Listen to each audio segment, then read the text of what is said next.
Good evening from Railroad Pass Casino and Truck Stop here, Boulder, Colorado. I've decided it's time for me to update my Koch Infomercial. It's a few years old now, so I thought I'd make you a new one so I can get that light out of it. Anyhow, like I say, I'm parked here at the truck stop. There's my truck and trailer. So let's go in my office over here and I'll tell you what I think about Koch.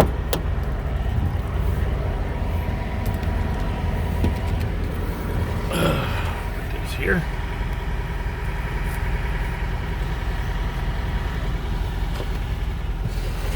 No, I don't have a sunburn. I have a red light in here that lights up my dash and floorboard.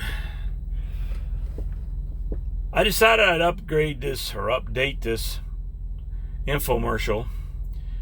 Like I say, it's been out on YouTube for a few years now for a couple of reasons. One, because I still like it here. It's still a great place to be.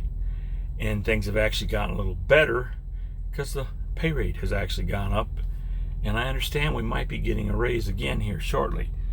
So I thought I'd update this. So rather than show you a bunch of pictures of my settlements like I did in the last one, I'm actually making more money now than what I did then. And I made real good money. I always have made good money here, which is a chief consideration when you choose a company to work for. So, but there's more to it than just money and why I like this job. So I'm going to walk you through this. I don't know, a misconception or whatever, but a lot of people don't ask the right questions, in my opinion, when they're looking for jobs. As some of you know, I've done recruiting. I'm making a recruiting video right now, basically. And I've spent a lot of time at different truck shows over the years talking to drivers. And it's my proposition that there are really three main considerations when you're looking for a new company to go to work for. Number one, do they haul the kind of freight you want to haul, operate the kind of equipment you want to drive, and do they run the lanes that you want to be in? Second, number two consideration is, can you afford to work for them? I didn't word that wrong. Cents per mile are meaningless if you can't get enough miles to turn those cents into dollars. Bonuses that you have to drive 3,500 miles a week every week to obtain are pipe dreams. There's always going to be weather. There's always going to be accidents. There's always going to be reasons why you aren't able to get them, time off, hours of service, so on and so forth. Bonuses that require you to jump through flaming hoops or stay there for 10 or 15 years in order to get. Most places are unrealistic, and they're counting on the fact that you probably will get tired of working there and leave before you get them. The third consideration, and the one that I consider to be the most important one, is, do you have confidence in the people you will be dealing with? Do you trust them to do what they say they're going to do? Do they have a long enough track record of doing the things that they say they're going to do and really following through? Those are the three main questions. And I don't care whether you're looking to go to work for a huge giant fleet, Swift, Schneider, any of them, Crete, whoever, Rail, or you're thinking about going to work for Ma and Pa Kettle's cow hauling operation, and they've got 2 trucks, and you're going to drive one. If you can answer those 3 questions in a positive fashion, that's when you want to really dig in and find out all the detailed information as much as possible and ask all the little questions about the health insurance and about this or that or the next thing. So my recommendation is try to find those 3 things first, then go on further in depth. Now let me explain why I like Koch and what they have to do with that. Now, as many of you know who know me, I'm on Koch's Polaris fleet. I haul Polaris off-road vehicles, Razors and Rangers. I also haul Slingshots, a 3-wheeled vehicle they make, sometimes some motorcycles. Within this fleet, we also haul for club car, golf carts. We also haul for E-Z-Go, golf carts and off-road vehicles. We also haul for Kubota, their RTVs. We also been hauling for Mahindra. They're making an off-road vehicle now. And we do some business with Yamaha. And occasionally Arctic Cat and a few other vehicles and stuff. And I understand we have some new customers possibly coming on. So that's basically what we do. What we do is we pick them up at a DC, a distribution center, and we take them out to the individual dealers and unload them at the dealers. Almost all of our trips within this fleet are round trip loads. So in other words, I pick up my load at the DC, I go out to 2, 3, 4, 5, 6 dealers, however many dealers I go to, or just one. I unload, and I turn around, and I go right back to Redlands, California, where I started at, get paid for all miles. They're all round trips. I'm not sitting there drumming my fingers, twiddling my thumbs, waiting for them to find me a load to come back with or to try and get me close. I don't do that. My loads are round trip. So I'm on the move all the time, and I'm getting paid for all the miles I run, plus the extra stops, plus Ranger pay, plus Slingshot pay when I haul Slingshots. So, if I'm doing golf courses for Club Car or E-Z-Go, I'm getting paid by the hour while I'm at the golf course. I'm getting paid to load, unload. If I have to take returns back, I get paid for loading those. So I get paid for everything I do, and I get paid well. I make good money on this fleet. Throughout some of the national fleet and what I used to haul parts for them and stuff, the beauty of this job is the guys, now my trailer, I pull a Specialized Kentucky trailer, so I have to live load sometimes. We have a few of these trailers. Sometimes I can just go in, drop this one, grab another Kentucky trailer, and head back out. It'll be preloaded, but a big percentage of the time for me, I live load. So I do have to sit a little bit, but nothing serious. And it's at the DC, and I just drop the trailer and split. Go to the gym, take a shower, go eat, go do laundry, whatever I need to do till they get it loaded, and I take off. So I make it work for me. Most of the guys in the fleet, though, pull our ramp trailers where they drive the units off, and they set up the ramps and drive them off at each dealer. Those guys, when they get back to the DC, they just back their empty trailer into an open door, drop it. 90% of the time, their preloaded trailer is sitting there, and they just hook onto it and take off and go, provided they have the hours. Now that's the Polaris fleet. Now we do haul some parts. I used to anyhow. I don't anymore because I'm out west here, but some of the guys in the Midwest, sometimes they haul some parts, and they'll go to a place and pick them up. When I used to haul parts, one of the interesting things about that was I'd pull in to load parts. They're out there on the docks waving at me, back in here, back in here. I don't have the brakes set yet, and they're already starting to put stuff in the trailer. They have 45 minutes to get you loaded when you're loading parts for Polaris. If they haven't got you loaded in 45 minutes, you're supposed to be on the phone calling somebody because they're supposed to get you in and out. Generally speaking, the only question they have for you when you go in to get parts, they know what you're there for. They see the Koch truck. They know what you're there for. They know you're there for Polaris parts. Occasionally, they will want to know from you, is this your only pickup or you got to go somewhere else? Can we use the whole trailer or do you need us to leave room? That's the only question. When you get on the other end, it's drop and hook. You just go in there, drop your loaded trailer, grab it empty, and take off. So, no sitting. None of this crap. Pulling in, you got your appointment time, you're there at your appointment time, then they tell you, pull over there and park over there, we'll call you on the phone, or we'll get to you when we get to you. None of that crap. No lumpers, no receivers who have to count everything and then has to be loaded this way or tagged and blah, blah, blah. None of this crap. Your appointment was 2, they don't start on you until 4:30, takes them 2.5, 3 hours to get it off, and then then you got to wait around for an hour and a half, 2 hours for them to check it in, get the tags on it, get it received, blah, blah, blah. By the time you get done, you're done. You're out of hours. Can't go anywhere anyhow because you sat there for 8 or 9. It doesn't happen over here on this fleet ever. So that's one of the main things I really like about it. And the other thing I really like about it is I make really good money. You know, I have consistently good checks. If you go back and watch my other video, my other infomercial, you'll see the kind of settlements I have every week, you know. And granted, there's some bonuses and stuff in there that I listed, but the regular pay is outstanding. You know, I make really good money consistently.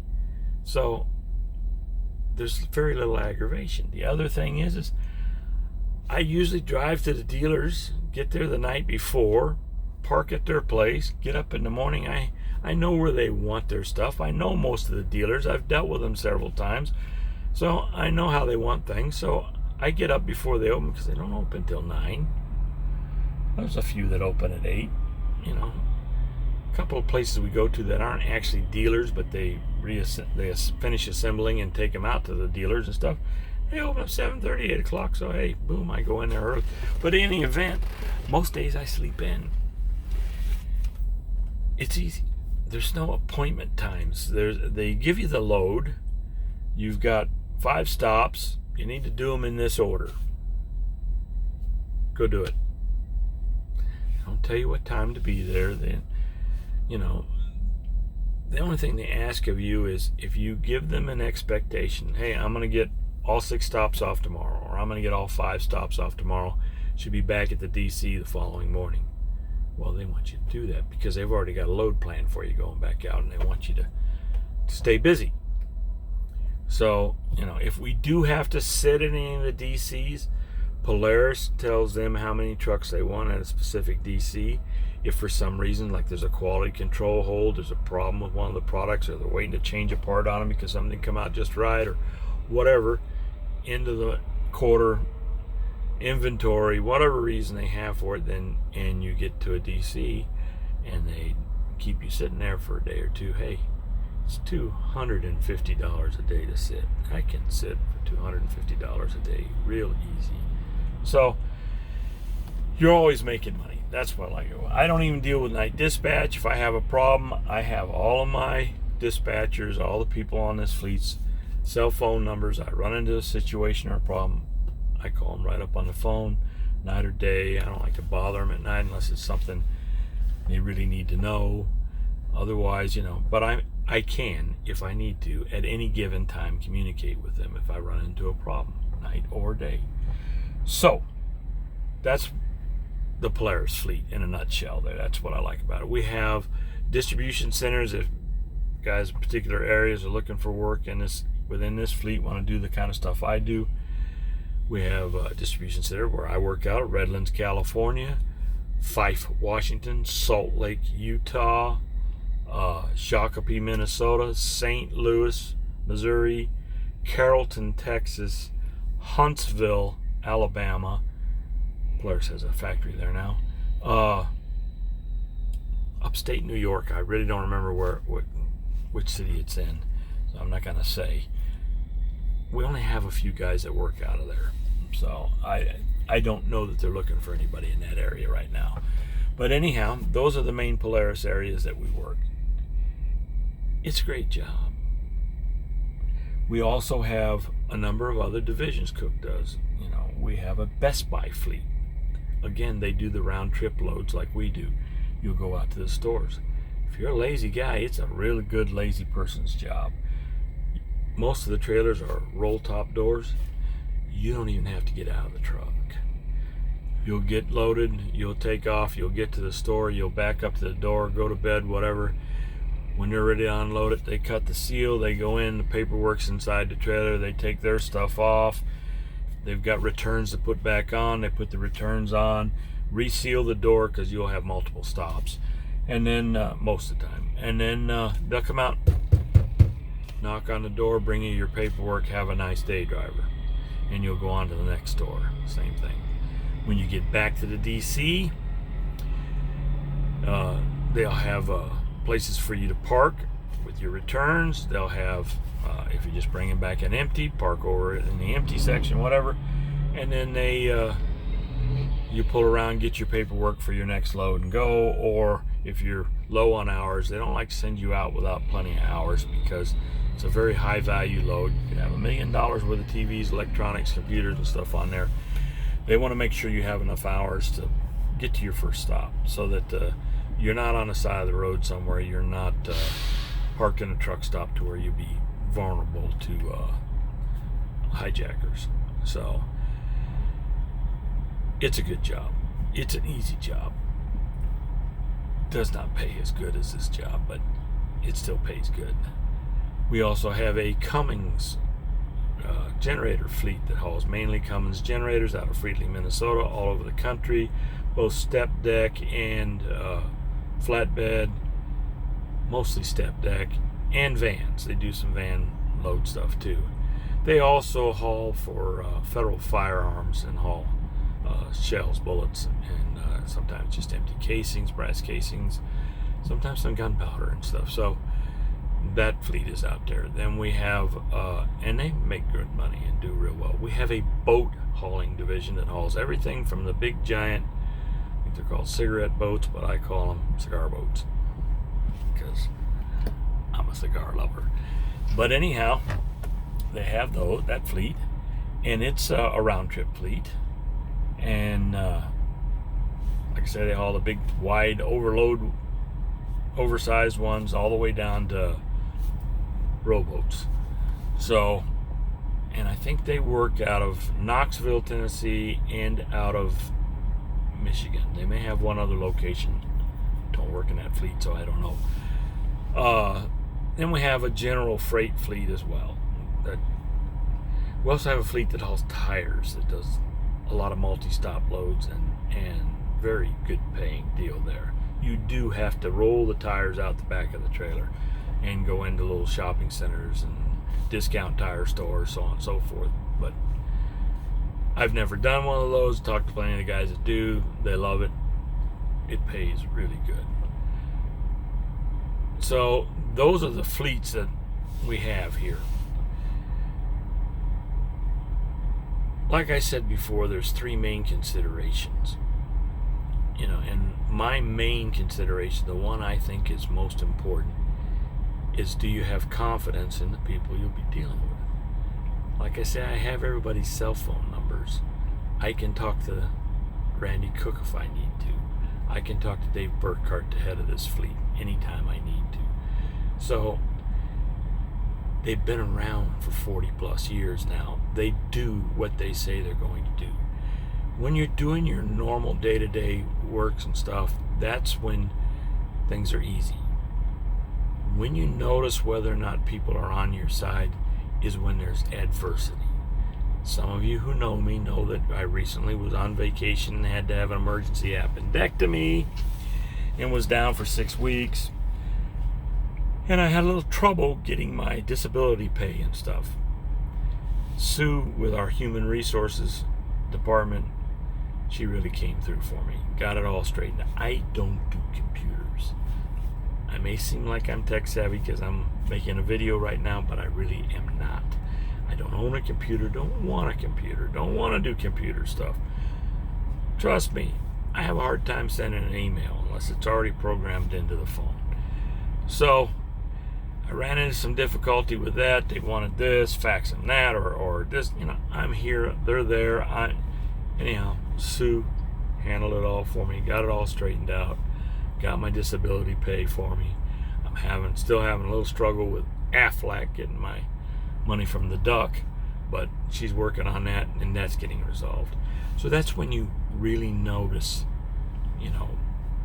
my third consideration, that you want to have confidence in the people you're dealing with. I know if I have a problem, I can call somebody who gives a damn. That's very important.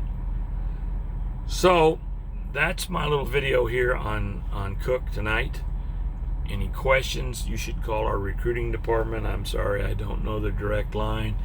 If you Google them, I'm sure you can find it. Talk to the recruiting department. If they run in an area that will work for you, then great. It's a great job. It's not real difficult. The ramps are a little heavy. There's a little physical work involved in it, but it's not killer.